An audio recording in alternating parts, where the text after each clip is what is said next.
The Obama years were salad days for the global warming brigade at the Environmental Protection Agency. Every study or paper that said something along the lines of "OMG, the world is going to die soon unless we take the drastic action the government is recommending" was propounded by the EPA. I'm giving a highly subjective TLDR version here. And, in fact, they were more than willing to put these papers on the agency's website. Most of them, unsurprisingly, involved climate change. When Donald Trump's administration came into office, a lot of that information seemed to move or disappear from the EPA's website pretty much immediately. The message to the radical environmental movement was unmistakable: your day is over. It now turns out Trump's Environmental Protection Agency Administrator Scott Pruitt was partially behind the move, and predictably, the left is going into a frenzy. Environmental Protection Agency Administrator Scott Pruitt was personally involved in the process to remove sections on climate change from the agency's website, records obtained by a Green Group show, The Hill reported Monday. The Environmental Defense Fund said the records it obtained via the Freedom of Information Act show a high degree of involvement by Pruitt in the April process of removing climate sections and replacing several of them with a section on President Trump's executive order to roll back the Clean Power Plan. Environmentalists have been highly critical of the EPA's decision to remove the pages, some of which still haven't been replaced, and instead forward to a page about the removal process. According to the email exchanges they obtained, one says that Pruitt wanted the new page on the Clean Power Plan expedited. Another email exchange had an EPA spokeswoman asking a staffer if people searching for the Clean Power Plan can be directed to the section on Trump's climate executive order, which the staffer obliged. The reaction from the environmentalist left to Pruitt's moves has been of a similar vein to the literally Hitler histrionics directed at President Donald Trump, just more like literally a bad guy from Captain Planet in Pruitt's case. In an op-ed published by The Hill the same day it published the revelations about Pruitt being involved in taking down the climate change pages on the EPA's website, the director of the Sierra Club's Beyond Coal campaign was given free rein to go after the EPA administrator.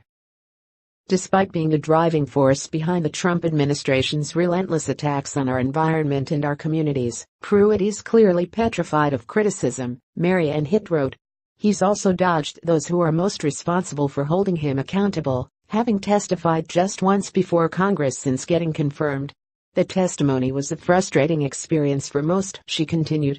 That's because, when confronted by questions about his record, Pruitt reliably responds with platitudes and meaningless catchphrases, using buzzwords to obscure the reality, that is, allowing polluters to dump their toxics anywhere they please. Impunity.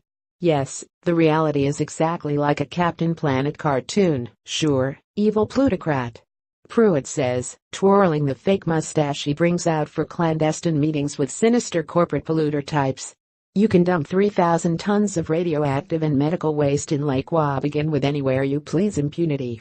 Then, with a sudden crash, a group of conspicuously diverse teenagers bust through the wall of his office with the help of a giant blue guy. Oh, if only. It's also curious Hitt seems so interested in platitudes and meaningless catchphrases as well as using buzzwords to obscure the reality of the situation. That's exactly what the EPA was involved in for 8 years under the watchful eye of the Obama administration, using dubious reasoning for dubious regulations. It's also what almost every politician testifying before Congress does. The idea that Pruitt is sui generis in this matter, at least to Hitt, proves she either doesn't watch C-SPAN much, or just didn't care about that sort of thing when a Democrat was in the White House. If you'd like an additional dose of irony, there was always the EDF, who discovered Pruitt's involvement in the website changes through its FOIA request. Obscuring information thwarts meaningful public participation in EPA's work to protect Americans' health and safety, a statement from EDF attorney Ben Levitin read. It reinforces serious concerns that Pruitt is predetermined, that he will repeal the Clean Power Plan, and that the current rulemaking process is a sham. So the current rulemaking process is a sham, because the administration's take on global warming science and the regulations that ought to surround it was predetermined.